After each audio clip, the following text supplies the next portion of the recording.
চলে এসেছি আর খেলার খবর চ্যানেলে বিগ আপডেট নিয়ে। তো চলো বন্ধুরা, খুব গুরুত্বপূর্ণ আপডেট নিয়ে চলে এসেছি। ফুল ভিডিওটা দেখতে থাকো, স্কিপ করবে না। স্কিপ করলে কিন্তু ভিডিওর মধ্যে অনেক কিছু মিস করবে। এবং এই খেলার খবর চ্যানেলে যারা নতুন আছে অবশ্যই এই খেলার খবর চ্যানেলটা সাবস্ক্রাইব করে পাশে থাকা বেল আইকন ঘন্টাটাকে ঢং করে বাজিয়ে দাও। বেশি লাইক এবং কমেন্ট করে দাও, যাতে মোটিভেট হয়ে তোমাদের এই খেলার খবর চ্যানেলে আমি ফার্স্ট আপডেট দিতে পারি। তো চলো বন্ধুরা, ফার্স্ট যে আপডেটটা নিয়ে কথা বলবো, খুব গুরুত্বপূর্ণ আপডেট তোমাদের শেয়ার করতে চলেছি এই ভিডিওর মধ্যে। তো ফার্স্ট আপডেটটাই হচ্ছে মোহনবাগান শিবিরে মানে এমবিএসজি শিবিরের প্লেয়ার লিস্টন কোলাসোকে নিয়ে। তো এমবিএসজি শিবিরের প্লেয়ার লিস্টন কোলাসোকে নিয়ে যে খবরটা বা বার্তাটা দেবো আমি, লিস্টন কোলাসোকে কিন্তু একটা বড় সম্মান জানানো হলো। সেটা এমবিএসজি তরফ থেকে শুধু নয়, এমবিএসজি তরফ থেকে অবশ্যই পোস্টটা ছাড়া হয়েছে, সম্মান জানিয়েছে।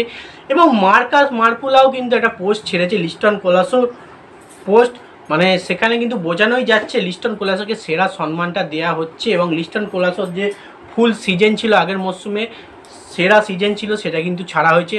তো তবে লিস্টন কোলাসো সুযোগ ক্রিয়েট নিজে প্রচুর করে বা নিজেই কিন্তু ভুল করে, এবং এমন সুযোগ ক্রিয়েট করে যেখান থেকে গোল হবে না, সেইগুলো কিন্তু লিস্টন কোলাসো গোল করে আসে। তো সেক্ষেত্রে কিন্তু লিস্টন কোলাসো নাম্বার ওয়ান এই কারণেই যে অসাধারণ মানে অবিশ্বাস্য অসম্ভবকে কিন্তু সম্ভব করতে পারে লিস্টন কোলাসো। তো যাই হোক, নেক্সট যে আপডেটটা নিয়ে কথা বলবো এবার, খুব গুরুত্বপূর্ণ আপডেট তোমাদের দিতে চলেছি। তো ব্যাপারটা হচ্ছে মেহতাব সিংকে নিয়ে। মেহতাব সিং মানে Mumbai city FC player Mehtab Singh. ব্যাপারটা হচ্ছে মেহতা অনেকেই গুজব রটাচ্ছে যে, বা অনেক জায়গা থেকে খবর আসছে এমনই, তো ভুলভাল খবর, যেটা হচ্ছে মেহতাব সিং নাকি অন্য টিমে যেতে পারে। তো বেসিক্যালি বন্ধুরা, তোমরা ফার্স্ট জেনে নাও খবরটা মেহতাব সিংকে নিয়ে।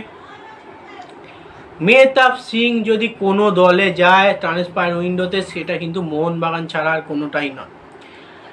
খবর সূত্রে জানা গেছে, কনফার্ম খবর, একদম কনফার্ম খবর সূত্রে জানা গেছে, মেহতাব সিংয়ের সঙ্গে এমবিএসজির সঙ্গে 70% কথাবার্তা চলেছে, মানে 70% কথাবার্তা কমপ্লিট হয়ে গেছে।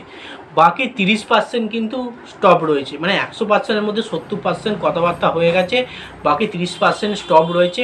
এই 30% কথাবার্তা কমপ্লিট হয়ে গেলে কিন্তু এমবিএসজি শিবিরেই সই করবে মেহতাব সিং। কারণ মেহতাব সিং যদি কোনো অন্য দলে সই করে তাহলে মোহনবাগানেই সই করবে, আবার যদি কোনো দলের সই না করে তাহলে কিন্তু মুম্বাই সিটি এফসিতেই থাকবে। এদিকের ওদিক কোনো নড়চড় কিন্তু হবে না, এটাই কিন্তু কনফার্ম আপডেট। তো বেসিভাগ কিন্তু মোহনবাগানের দিকেই ঝুঁকে আছে মেহতাব সিং। তো দেখা যাক মেহতাব সিংয়ের ডিলটা কতদিন লাগে ডান করতে, মুম্বাই সিটি এফসির থেকে ছিনিয়ে নিতে, 3.5 কোটি টাকা ট্রান্সফার ফি দিতে। তো তাই হোক, এই 3.5 কোটি টাকা ট্রান্সফার মানে প্রায় 3.5 কোটি টাকা ট্রান্সফার ফির জন্যই কিন্তু এই ডিলটা একটু হলেও ঝুলে রয়েছে। তবে আমি আশাবাদী মেহতাব সিং মোহনবাগানেই সই করবে, এটা কিন্তু কনফার্ম হয়ে যাবে কিছুদিনের মধ্যে, তোমরা দেখতে পাবে। এটা কিন্তু বড় খবর। এবং 3.5 কোটি টাকা অবশ্যই দিতে কিন্তু রাজি হয়ে যাবে সঞ্জীব গোয়েঙ্কা।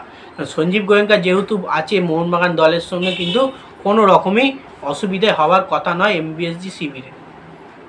তো যাই হোক, নেক্সট এবং লাস্ট আপডেট যেটা নিয়ে কথা বলবো, সবথেকে বড় ঘোষণা, ট্রান্সফার মার্কেট সূত্রে জানা গেছে আইএসএল কিন্তু হচ্ছে।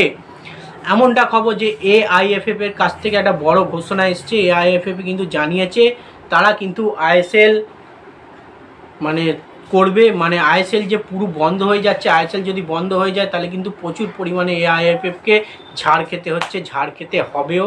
তো এআইএফএফ কিন্তু all India football federation president Kalyan Chaubey কিন্তু একটা বড় সিদ্ধান্ত নিয়েছে।